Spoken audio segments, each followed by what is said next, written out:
All right, everyone. Hey, we're going to get started up here.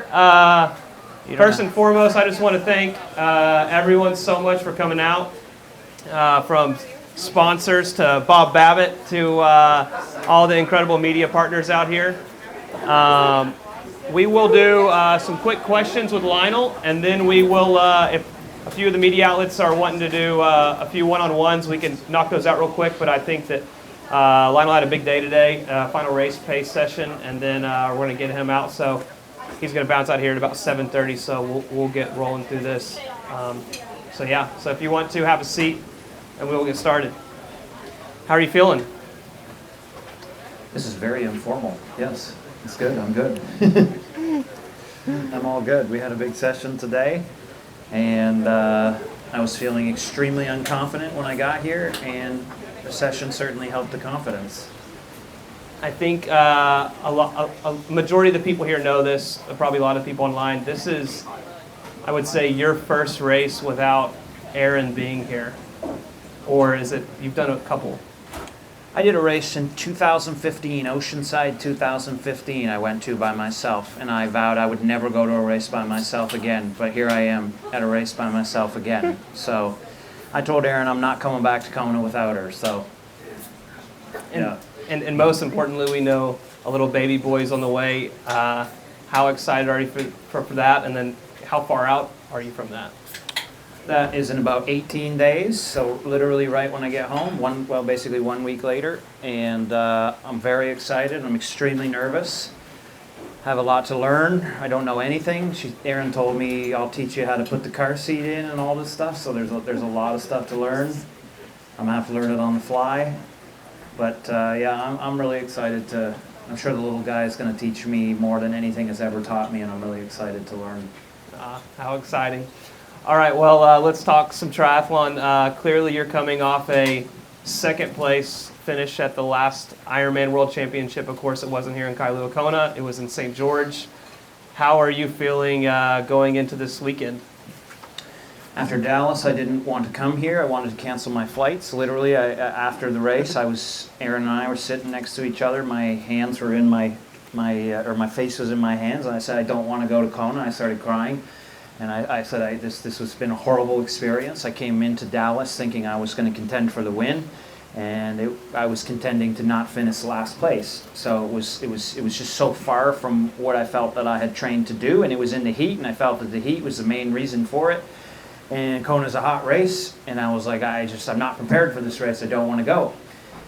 So then I had to change my perspective a bit. McCall and Colin Chartier, who I've been training with a lot, they got me back kind of like, dude, you were going toe to toe with Colin literally like a week ago, and like this is not indicative of what your potential is. Colin obviously won the race, and so they got me back at least in a growth type mindset where I was like, well, at the very least, I go to Kona and I will just amass a lot of data.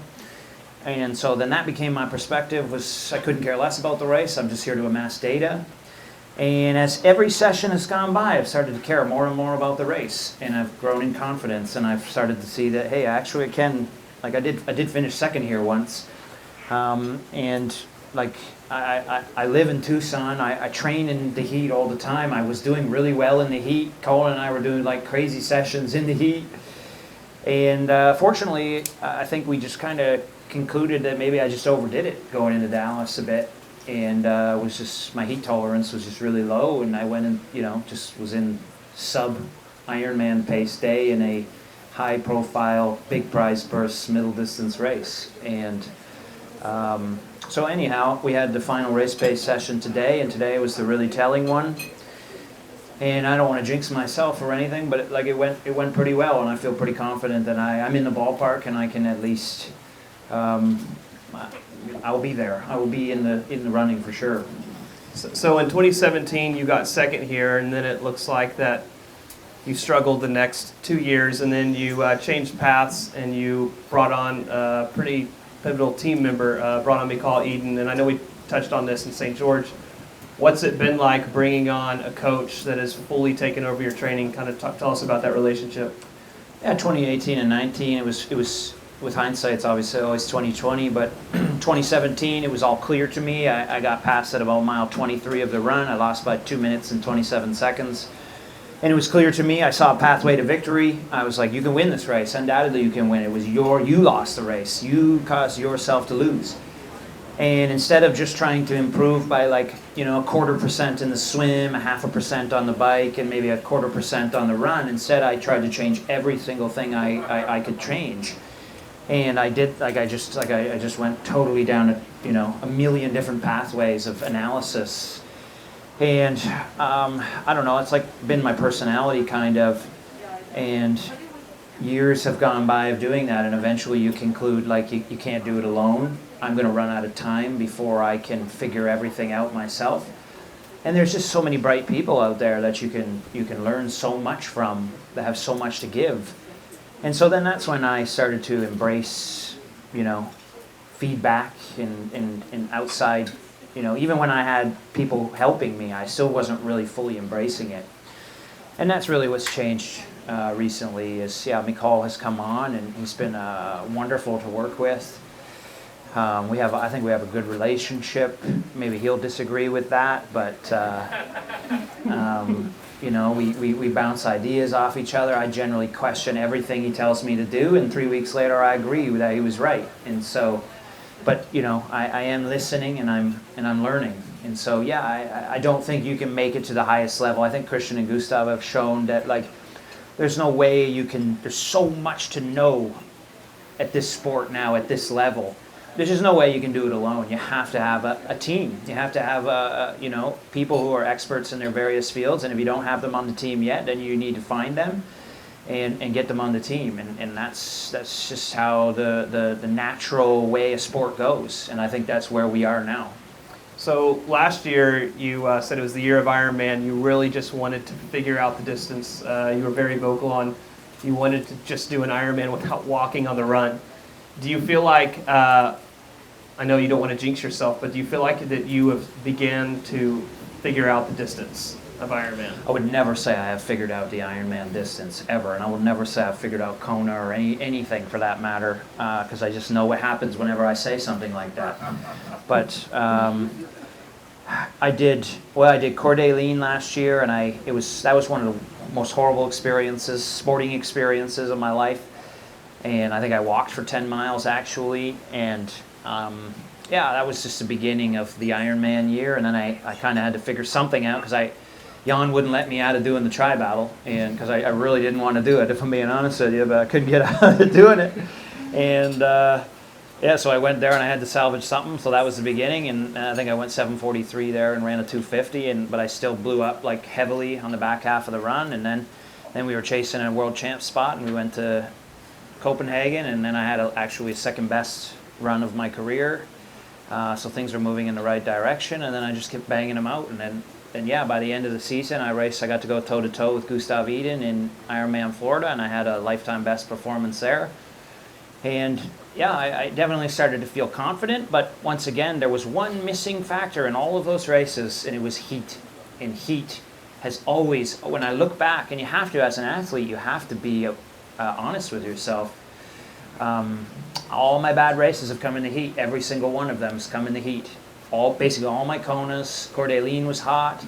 Ironman Texas, Dallas, they're all occur in the heat. And so there's been pieces of that puzzle that because I would usually do Kona, do bad, and then go to Arizona and do good. And then I'd be like, and I would change something in between, and I would attribute the better performance in Arizona for what I changed. And that's why I did bad in Kona. But now I'm starting to, after Dallas, really delve into heat tolerance and heat thresholds and how that changes your thresholds and things. And it's dehydration and sweat sodium and these sorts of things. And I was aware of that quite early on, but it's more complex than that. Your ability to exert in the heat is greatly taken away, and it is somewhat trainable, I think. That's a theory anyway.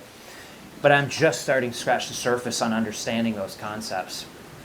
So you came around, you got second at Ironman World Championship in St. George, and you're heading into this weekend. Of course, we're missing possibly the greatest to ever do it of all time. Jan is not here, but what does the field look like to you this weekend? Do you feel like it's one of the most competitive fields?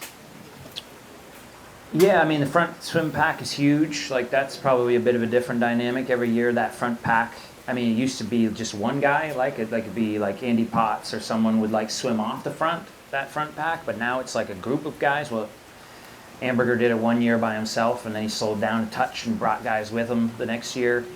But now that's a solid pack. Like, so the dynamic of this race is very unique, much different than St. George. St. George, I was able to just do an individual time trial. Basically, I just knew how that race would. I had a sense of how that race was going to behave, and I knew that, you know, it's a pretty individual race. Whereas this race is, because there's going to be so much more depth in that, particularly in that front and middle pack. And with the 10-meter draft zone, like, it's a big advantage to be in the pack, undoubtedly. You can ask anybody. And so if you're not in that, or not partaking in your own way in that dynamic, then you're at a serious disadvantage. So the dynamic of this race is much different. And I do think that's probably one thing that I have experientially, is that I've been here quite a few times. I do know this race, at least the tactical dynamics of this race, quite well. And so at least I can somewhat use that to my advantage. But I don't know what your question is. I don't even remember it, to be honest with you. Depth of field The here. field is undoubtedly deep. You know, every time we do a world champs, we say, oh, it's the biggest, it's the deepest field ever. Undoubtedly, I keep saying undoubtedly. I got to stop saying undoubtedly. It is Gustav and Christian. I mean, they are the future for sure, and they're here. We're missing Jan, of course. He is the course record holder, the defending champion. He's the best, so that's unfortunate. Lange won it many times. He knows how to do it. He knows how to race well here. Curry's pissed off. I passed him with 15 meters to go or something. I mean, he was in the lead for 20 miles or something of that race. Yeah, there's a lot of guys. Magnus Ditlev, you know, almost broke the Roth record first try. There's a lot of great guys in this race, yeah, but one thing's for certain. I mean, this race always pans out the same. About half the field blowing up massively, and I've been in that half of blowing up most of the time. So from my perspective, I'm just trying not to be in that half of the field. You tend to be known as the Uber biker. It looks like that you are beginning to race. I'm not known as the Uber biker anymore, unfortunately. There was a time.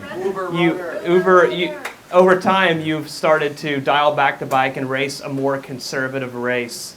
And, well, it's St. George, and then you had the faster run towards the end. Is that something, a race plan or strategy that you plan to do this weekend?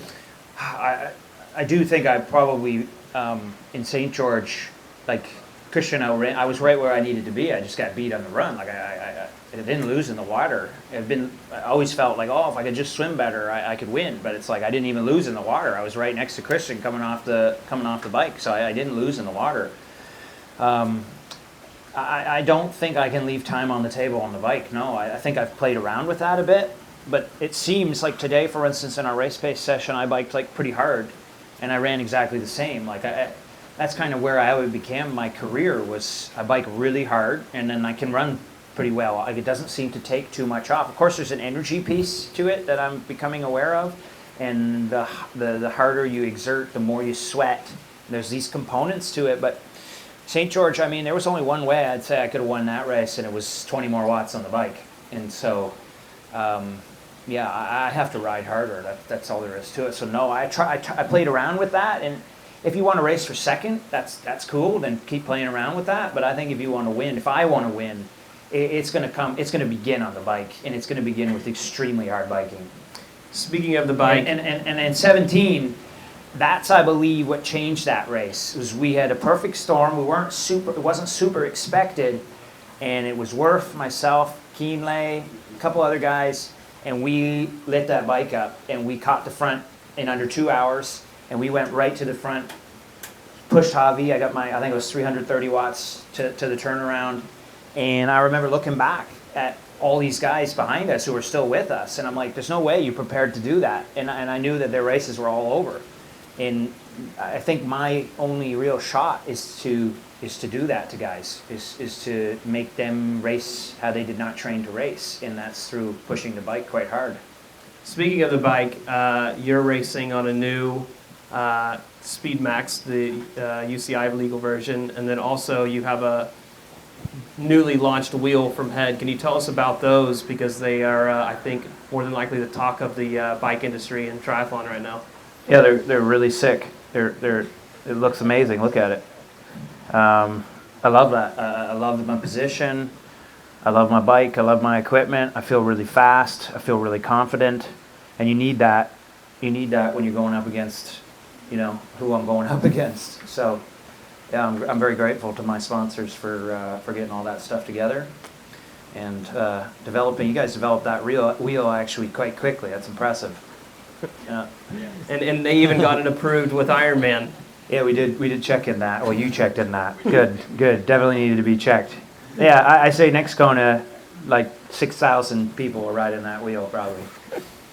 Even your competitors. Undoubtedly. Another thing, I think a lot of people know this, and a lot of people like to know your nutrition plan. What is your nutrition plan right now for race day? I know you don't have a nutrition sponsor, but what are you doing right now for nutrition? I start take a Morton gel before the swim, and then after the swim, take another Morton gel. I do 2 bottles of scratch that are pre-made to 45 grams carbohydrates with about, the equivalent of 1.1 grams per liter of sodium in those scratch bottles.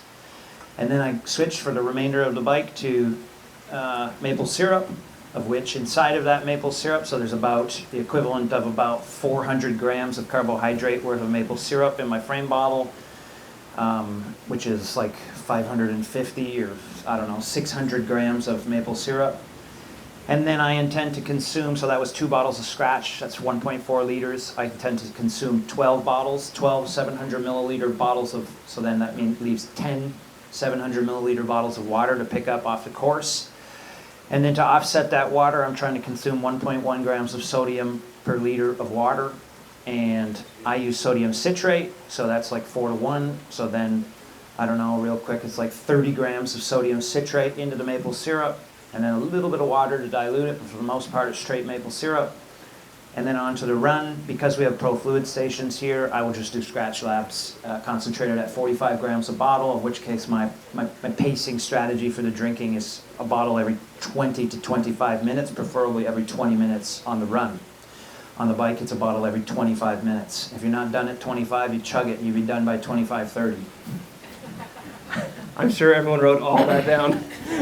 I'm sure a lot of people online listen and really follow, I guess, your advice. But something else that you've been doing, I remember I wouldn't actually... follow my advice. It's obviously been incorrect at many points of the time. I remember being with you back in Windsor, and you put on a water belt strap, whatever it is, the water bottle holder you wear in the run. You're like, I'm going to win Kona one day wearing this thing. You seem to... I definitely didn't say that. All right. Okay. You put it on and you said... belt strap, yes. So how did you adapt that? Why did you want to start doing that, wearing a water bottle on the run? My sweat rate is just insanely high. Like in Dallas, I was on the bike run for 2 hours, 54 minutes. I consumed 5.5 liters in 2 hours and 54 minutes. Now, mind you, the intensity was low because I was destroyed, but I did consume 5.5 liters, and I was still down 10 pounds, so the equivalent of almost 5 more liters at the end. So that puts my sweat, or my fluid loss rate in those conditions that day at about 3.4 liters an hour. I mean, that's like pretty well impossible to keep up with, right? So my losses are just massive. And I mean, I'm a student of the sport, and I've watched over the years, I think a lot of guys just give up because of these problems. Like, it's a big problem. You're at a big disadvantage, undoubtedly. When you're losing, when I'm on the run, I'm losing, I mean, the moment my feet hit the ground, I'm losing 2.8 liters an hour. So even at my upper limit of consumption rate of 700 milliliters every 20 minutes, that's 2.1 liters. I'm losing a minimum of 2.8, probably closer to 3 liters by the end because of the heat and the humidity. I mean, just losing 1 liter an hour is you're down 2.2 pounds. So, I mean, you can get away with it, undoubtedly. I gotta stop saying undoubtedly. You can get away with it. Yeah, there's a drinking game going on and everything.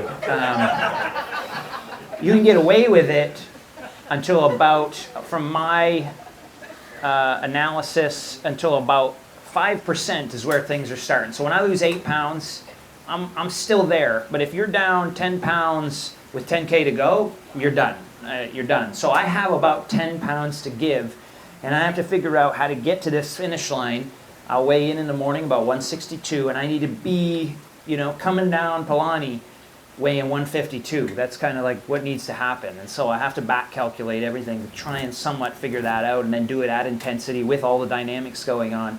So it's a big, whereas there's other guys, and I know this because I've now trained with guys and I pick guys' brains anytime I can who don't even think about this stuff. It's not even a thought. They don't even care. They're like, oh, I'll go for a 4-hour ride and bring 1 bottle. It's like I would literally be down 25 pounds at the end of the four-hour ride if I tried that. You know what I mean? So it's like, it's an added layer of complexity. And it can be trying. It can make you want to quit, for sure. Dallas made me want to quit. But then when you get back into the growth mindset, then it's like actually kind of a fun puzzle to try and figure out and see, can you do it? Can you manage this whole puzzle and get to the finish line only 6% dehydrated? So we've been here about 8 or 9 days now, and you've said many times, or maybe Crowe maybe have said it to you, that the race doesn't start until you leave the energy lab.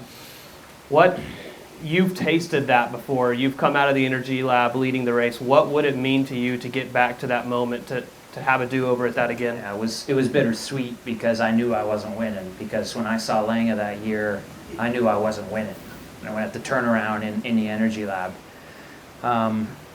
Crowe told me in St. George when we were coming around, I thought it was really cool. I was coming by, and he was like, all right, this is the business end.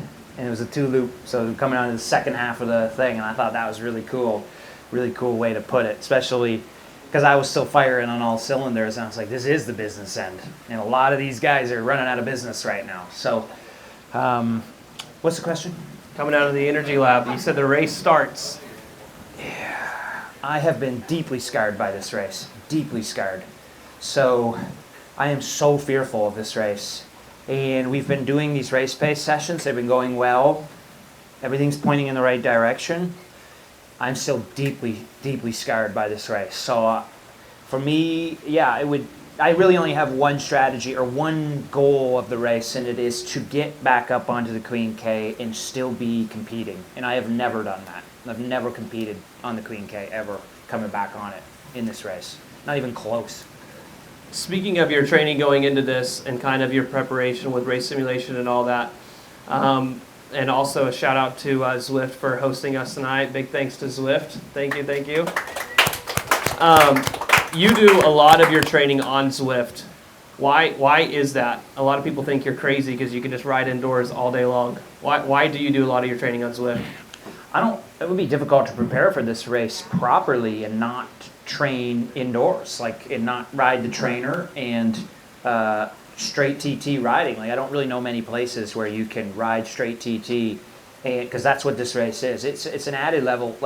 You say, oh, it's an easy course because there's no corners or anything, but it's actually a very difficult course because of that, as we saw in a Daytona or something where guys had to ride straight TT for however many last 60 or what it was, 80K in Daytona, and guys were just destroyed. These great runners, ITU, some of the best guys, are all destroyed because of having to ride straight TT with no relief, and that's what this course is, and that's going to play a role. And I mean, that was an observation actually in 2017, was I was riding on Zwift and everything, but I was riding the rollers, and I was always in the uprights because I was scared of crashing. And a few times I had been riding TT on the rollers and I crashed, because when you're on the rollers for that long, you lose your focus. And so, so to answer your question, I mean, it's an integral piece of my training because I'm able to do the very specific demands of the races, and in a highly controlled environment. So it's an integral piece of my training.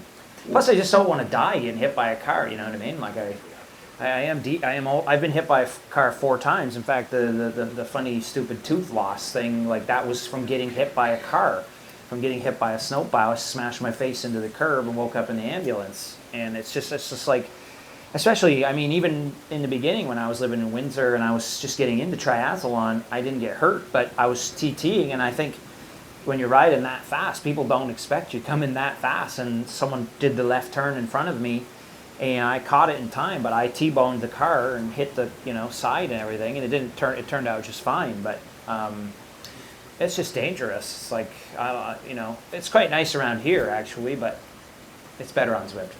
We checked out your stats before we started the press conference. You went 60,000 kilometers on Zwift, and the circumference of the Earth is 40,000 kilometers. So you went 1.5 times around the world on Zwift. I'm aware of Zwift as well, and I am nowhere near people on Zwift. Like, there are some insane people on Zwift. What is it? What is the record at right now? 130,000 miles? Is it over 150,000 miles? What is it? How much? Close to 130,000 miles on Zwift. So to put that into Ks, well, 125,000 is 200,000 Ks. So 210,000 kilometers. I'm at 60,000. So wow, long way off. Another part of your journey, you are very, very vocal, and you probably have a lot of critics as well because of how vocal you are on social media, YouTube, everything like that. Why do you, or have you decided to share such a big part of your journey with everyone out there? I'm not vocal. What am I vocal about? Very vocal in your videos. You always have a camera on. Where you look vocal. You always have a camera on. That's what caused that. No, I started writing a blog. I really enjoyed it. I actually quite. It's kind of like outdated now, I guess, a little bit. But I quite liked the written blog because it was more just a writing to myself. I remember 70.3 Worlds 2014. I was really nervous the night before, and I wrote a blog. And I just put it out there of my thoughts of what's going in, and that I'm just racing for me, and whatever happens, happens. And a good thing I did, because I came out of the water literally last place, and had I not put myself in the right frame of mind before that race, I would have been just mentally destroyed.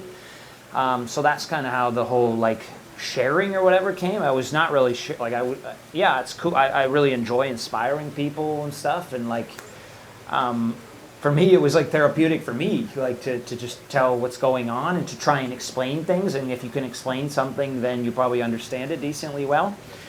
And now we're just having fun. I think it's just fun to be creative. It's fun to just take part in the whole thing. It's fun to make videos and stuff. I enjoy it, but I kind of miss also the written side of things. So I ramble on and then I forget what you asked. Honestly, this last week you've looked like. Well, I've been around there too and editing the videos, but we've done a kind of different approach of more daily vlog styles, just kind of shooting everything, run and gun.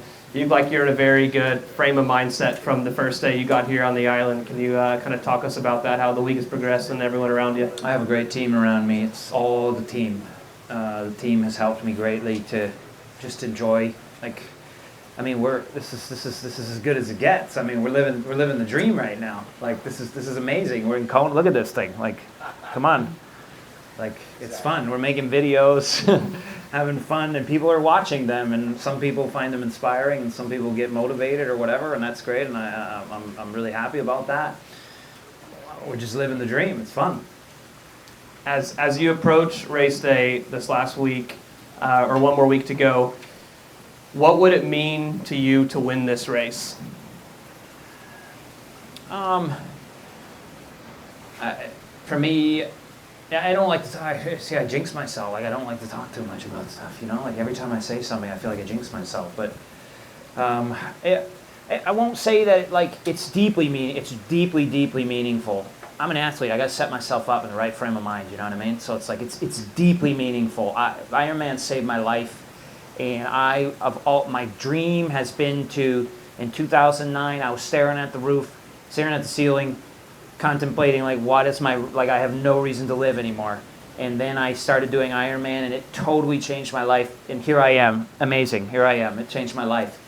And so it would be deeply meaningful to say I started there in the basement, and here I am, I crossed the finish line, the world champion.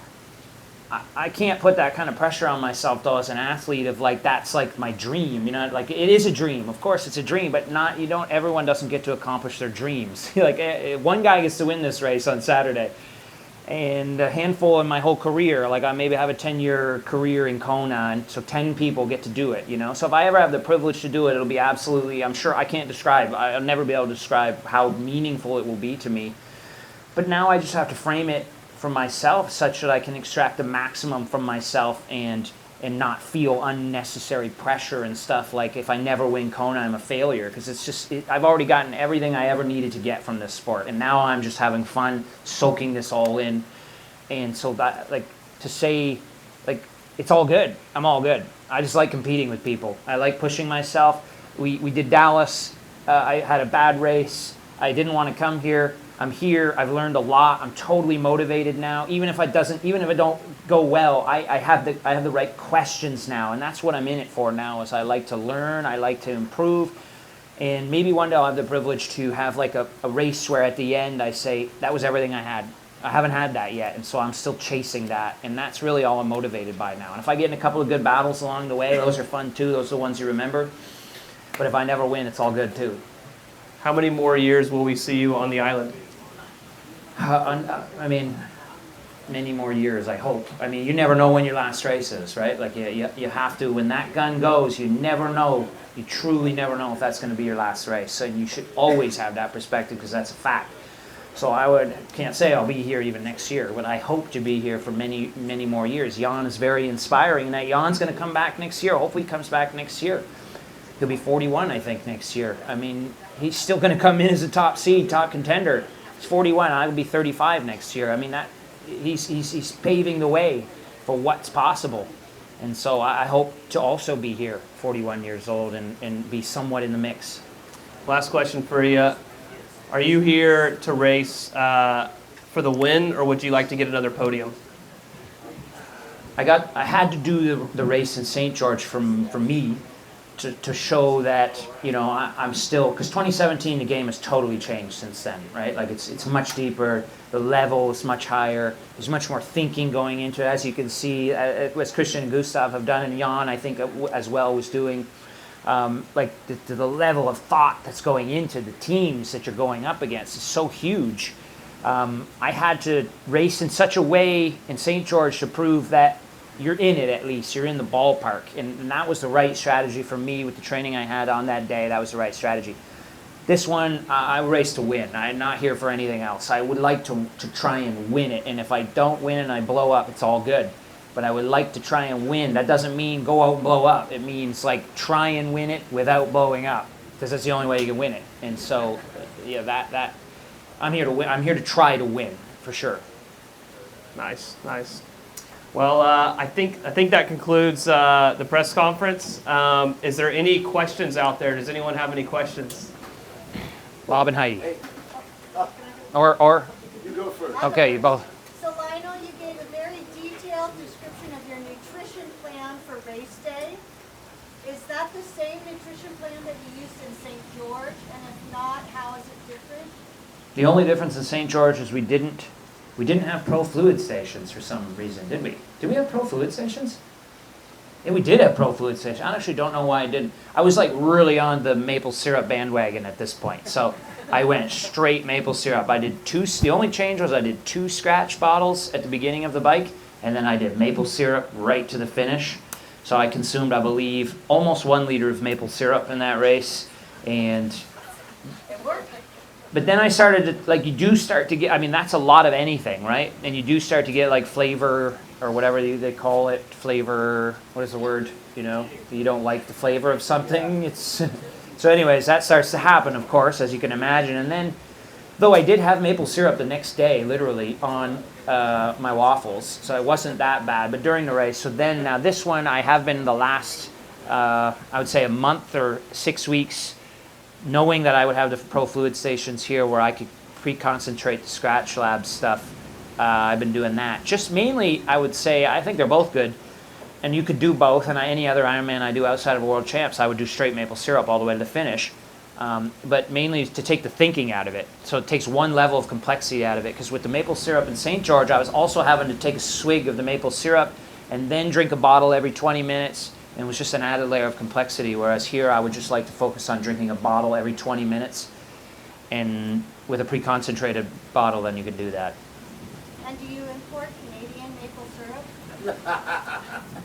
I do Costco special. So wherever Costco is getting it from, that's, yeah, it's only $10 a bottle there. Right. Bob. How important has Colin been, having somebody train with on a daily basis, can push you in the swim and just bring a little something different to your training?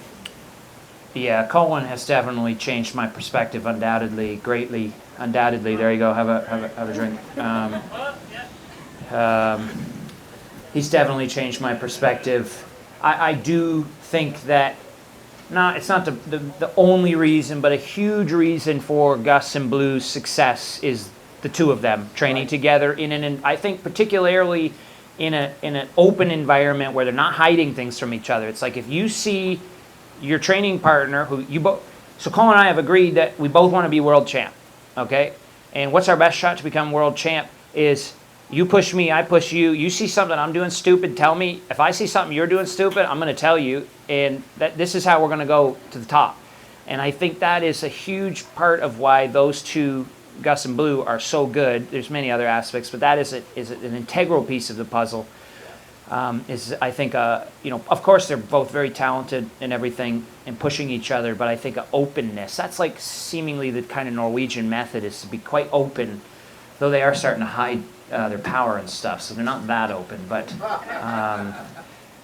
Colin has been taking me and shown me, in the heat in particular, he's really showing me what the world-class level looks like, and highlighted areas where perhaps I had to improve, or I have to continue to improve on. And he's a phenomenal swimmer, so to see him literally lap me often, like anytime we're doing reps, he did 800, he did 800s, I did 400s, he's still lapping me once every 400. It's really inspiring, and he's actually been really good with teaching me technical things as well, because he's seeing me under the water. No one sees me under the water, literally side by side as they're lapping me, except him. And so I'm more technically minded as well. And then I think I helped to push him on the bike, and he's a really good biker, but you know what I mean? I can push the pace on the bike, and then we are side by side often on the run. So it's fantastic. Yeah, I have the apartment in Tucson, and I'm going to renew the apartment so that hopefully he comes back, try and entice him to come back in January. Anyone else? Dan, The man. how you doing, man? I'm just great. Thank you for asking.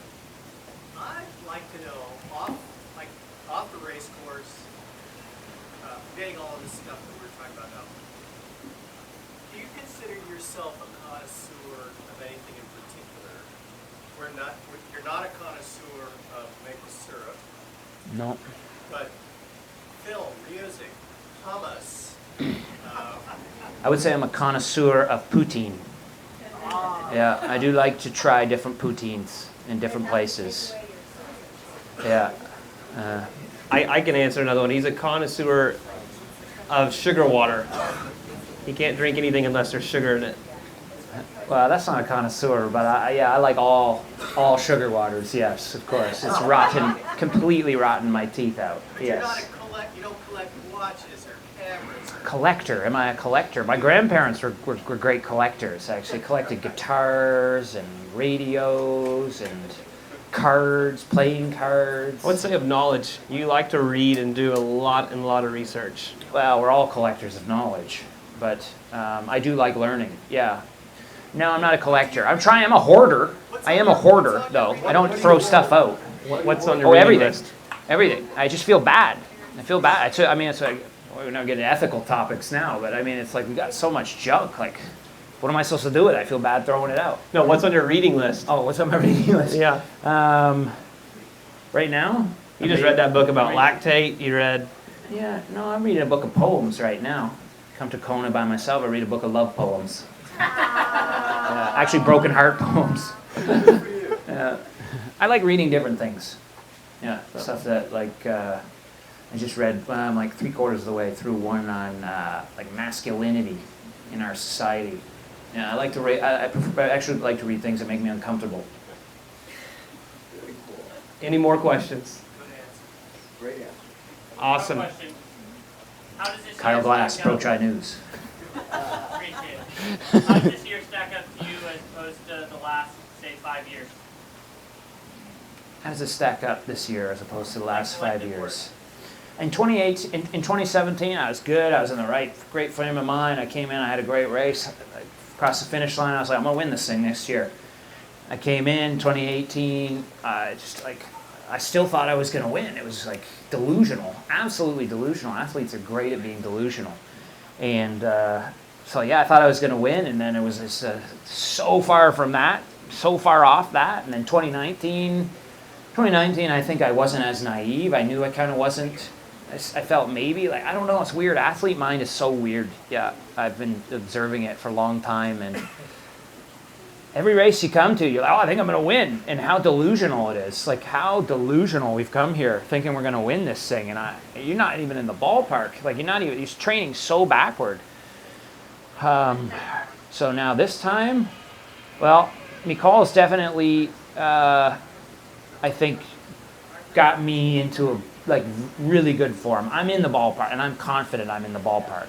Definitely confident. So, well, I don't know. McCall, where's McCall? He just walked out. Oh, I was gonna ask him if I'm delusional. So, okay, he's gone. So he didn't think this was a good. Undoubtedly. He didn't think this was. To answer your question, it's different in that there's no way to answer this question. McCall, is it delusional that you think I'm in the ballpark, or is that delusional? You have a shot. So there you go. You trust other people's judgment. Don't trust your own when you're an athlete, for sure. Ask people, other people. What's the best compliment McCall's ever given you? He never really has ever given me a compliment. One time I made a comment about it in a YouTube video, and he must have watched it. And then that next day, he had good work in my training peaks with a smiley face. And that was the last time he ever gave a positive comment. Nice. I work well in that environment, though. I don't prefer actually, like Aaron knows it.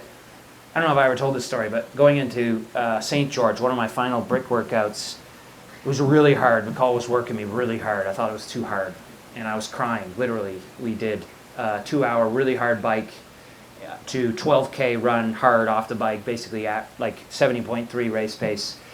And at about 7 kilometers, I broke down, and I sat down on the road and cried and said, they train too hard. It's too much. These guys, they work it too hard. Actually crying. And Aaron's like, get up. Like actually was like, get up. You're fine. You're fine. She's like, really? This is you? Like there's no one out. There's no one to watch this. It's just me and her. And I got up. And I ran, I think I went through 10K in 32:40, and I ran 12K in under 40 minutes. Quite a bit, yeah. So it was nothing. It was nothing. The moral of the story is it was nothing. Like 32:40 including the crying?